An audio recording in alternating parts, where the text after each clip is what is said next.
como nós abrimos mão de um projeto nacional de desenvolvimento, nós abrimos mão das consequências dessa decisão. Por exemplo, nós não temos uma política industrial e de comércio exterior no Brasil.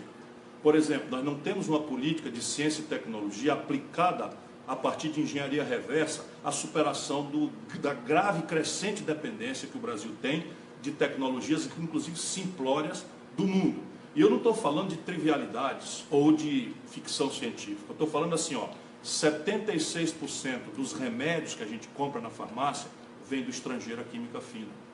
100% do eletroeletrônico que a gente usa, dos celulares que estão aí no bolso de todos os brasileiros praticamente, das máquinas fotográficas, né, dos computadores, dos tablets, tudo isso, ainda que seja montado no Brasil, vem do estrangeiro. 80% do valor de um carro que circula hoje nas ruas do Brasil, mesmo produzido aí em Betim, perto de você, em Belo Horizonte, são importados. Porque na medida que você agrega valor, o Brasil abriu mão de ter uma política industrial de comércio exterior.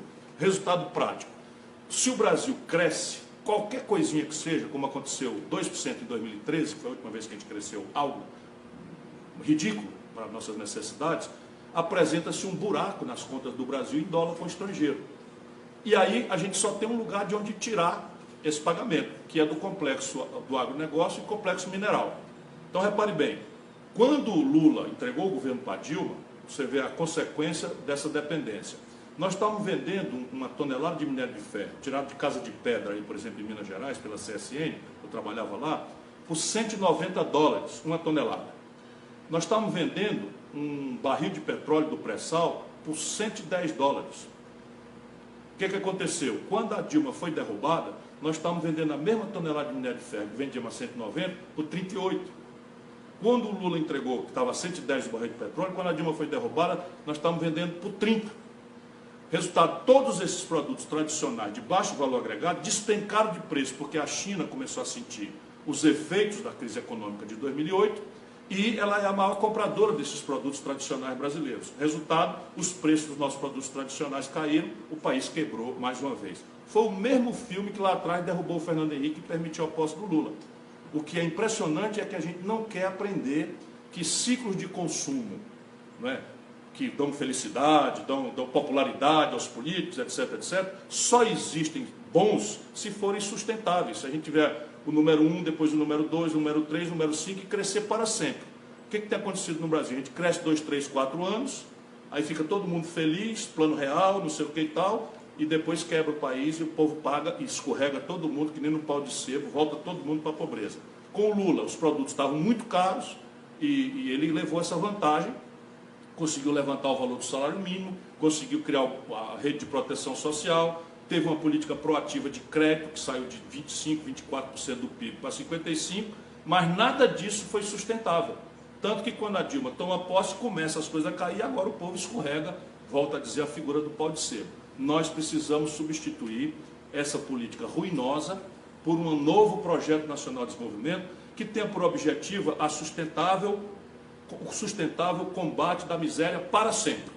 Não precisa ser cavalo de pau, ninguém vai fazer um paraíso descer para a terra do dia para a noite, mas nós vamos fazer uma rampa em que a gente vá, mesmo mais devagar um pouco, mas não escorregue mais. E isso só se faz democratizando a produção, não é o consumismo. A democratização da produção no Brasil tem que ir para o caminho da indústria. Por quê? Porque hoje o país está se desindustrializando e a indústria que gera mais renda. O valor agregado que a indústria traz é que gera oportunidade para melhores salários.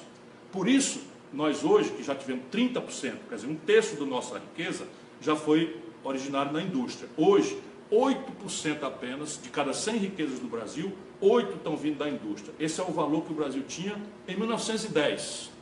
E, evidentemente, nós precisamos interromper esse circuito, porque não dá para pagar a vida moderna que a gente quer para os brasileiros, celular, automóvel, computador, remédio de ponta, meio de diagnóstico médico avançado, fibras para as roupas, petroquímica para os materiais, etc., etc. Não dá para pagar esses produtos caros com produtos de baixo valor agregado das nossas tradições produtivas. Eu tenho estudado muito isso e tenho um conjunto de 4 grandes exemplos que, começando por eles, o Brasil já dá um salto importante. Primeiro, o complexo industrial do petróleo e gás, que pode ser expandido para a bioenergia, lato sensu. O que é que eu estou dizendo? O Brasil, por essa política estúpida está, inclusive, esquartejando a Petrobras. Esses cidadãos que tomaram o poder no Brasil estão repartindo os pedaços da Petrobras e entregando para o estrangeiro. Essa é uma das tarefas do golpe. Pois bem, a Petrobras, qual é o sentido de um país como o nosso, que está aumentando explosivamente a produção de petróleo, exportar petróleo bruto barato e importar óleo diesel, gasolina, lubrificantes em dólar caro do estrangeiro? Não faz nenhum sentido isso, né? Portanto, e o Brasil tem quem fazer, a Petrobras sabe fazer, tem as tecnologias para isso, e o dinheiro já está sendo gasto, gerando emprego de alto valor nos Estados Unidos e em outros lugares onde a gente compra, né, na França, de onde a gente compra, de onde a gente importa esses derivados. Segundo, o complexo industrial da saúde. Repare bem, já falei aqui, vou repetir, 76% dos pozinhos e dos líquidos dos nossos remédios são comprados do estrangeiro. Parte importante disso, um professor chamado Carlos Grabois Gadelha, que é da Fundação Oswaldo Cruz, no Rio de Janeiro, tem uma tese de doutorado em que ele demonstra, para a gente ficar absolutamente chocado, que a patente da maior parte dessas coisas já está vencida. Ou seja, a gente com o Instituto de Engenharia Reversa coloca aí, ali ao redor de Anápolis, em Goiás, que já tem uma vocação, né, para a farmacêutica, coloca no fundão da Amazônia, de onde uma base biotecnológica pode inaugurar uma nova farmácia, coloca no semiárido, na metade sul do Rio Grande do Sul, onde há um empobrecimento grave, ou no Vale do Ribeira, em São Paulo, onde também há dificuldades importantes, né? Sem se falar em qualquer lugar, a rigor, porque essa é uma compra que o governo já está fazendo, o gasto já está sendo feito, gerando emprego fora do Brasil. Complexo industrial da defesa. O Brasil gasta uma pancada de dinheiro, e ainda é pouco, porque um país que quer mandar no seu próprio nariz tem que ter uma estrutura de defesa moderna. Não é para brigar com ninguém, não é para puxar briga com ninguém. Nós somos avesso à guerra, nós somos, já desde a última escaramuça aí com a guerra do Paraguai, o Brasil nunca mais teve conflito com nenhuma vizinhança. O Jânio Quadro andou, quase que eu uso aqui a palavra frescando, mas isso não é muito de usar, né? Andou fulerando com a Guiana francesa, mas não chegou a consumar. O fato é que o Brasil é um país da paz. Porém, se a gente quer ter uma política que o mundo respeite, nós precisamos mandar no nosso próprio nariz. E a gente só manda no próprio nariz se tiver uma capacidade de defesa organizada, pronta para um pleno emprego e que seja uma força dissuasória de quem quer que venha impedir-nos de cumprir o nosso destino de mandar no próximo nariz. Pois bem, isso dito, o complexo industrial da defesa praticamente importa tudo do estrangeiro. Olha o que aconteceu ali pelo fim do primeiro governo Dilma. A China ganhou uma concorrência, ou quase ganha, né? Ganhou a concorrência para fornecer os uniformes do Exército Brasileiro. Evidentemente que nós não podíamos aceitar uma coisa dessa, essa concorrência foi anulada, mas se a gente está sofrendo para competir na base tecnológica rudimentar do uniforme das nossas Forças Armadas, o que não dizer de satélite, foguete, propulsão nuclear, armamentos, mísseis, não é? Caça, bombardeiros, enfim, navios, enfim, da nossa marinha. Tudo isso já é uma montanha de dinheiro que a gente tem que gastar e nós estamos gastando importando. O exemplo prático é o que nós fizemos no fim do governo Dilma, ali no primeiro momento do governo Dilma, concluímos uma negociação em que a Força Aérea Brasileira bateu a mão na mesa e garantiu essa conquista para o Brasil. Nós íamos comprar uma porção de caças e queríamos fazer com que a compra, que é um par de bilhão de dólares, viesse casada com transferência tecnológica. Os americanos não aceitaram, os franceses não aceitaram, nós fomos achar na Suécia e compramos o Gripen. Agora, lá vem esse caça para o Brasil, está chegando, os primeiros estão chegando, e eu quero saber quem vai ler essa tecnologia. Como é que nós não vamos preparar o Brasil para as outras aplicações não militares da microeletrônica, por exemplo, embarcada num caça? E isso tudo tem a ver com um complexo industrial monstruoso que a gente tem que germinar e empoderar no Brasil. E, por fim, o complexo industrial do agronegócio, que eu lhe falei em 4. Olhe bem, a agricultura brasileira, a pecuária brasileira, são a agricultura e a pecuária mais competitiva do mundo.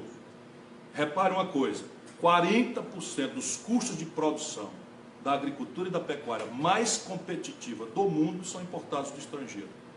Como é que se explica que o Brasil não tem uma fábrica de agrotóxicos, não tem uma fábrica nacional de fertilizantes, não tem uma fábrica nacional de implementos agrícolas? Elas podem até estar montando aqui no Brasil, mas é tudo faturamento em dólar, com remessa de lucro, pagamento de royalties, indo tudo para o estrangeiro. E depois da gente produzir, o máximo de agregação de valor que a gente faz no Brasil, por exemplo, na soja, é o esmagamento 100% controlado por multinacionais. Não faz nenhum sentido isso. E o dinheiro já está aí, nós temos os protagonistas para ir. O que nós precisamos fazer é organizar uma política industrial e de comércio exterior, buscar uma posição na política internacional, não é? Em que a gente busque nas novas relações do Brasil com o mundo uma política de preferências comerciais. O BRICS está pronto para isso, né? O BRICS, você já sabe, é Brasil, Rússia, Índia, China e África do Sul. Aqui estão 3 milhões de bocas, onde o Brasil pode negociar, não só regimes de preferência comercial para esses setores onde a gente quer ganhar a escala global, mas pode e deve também negociar transferências tecnológicas sensíveis e pode e deve reforçar estruturas rebeldes ao Fundo Monetário Internacional de financiamento como o Banco do BRICS. Enfim, as coisas têm saída, mas é preciso ter um projeto para o país.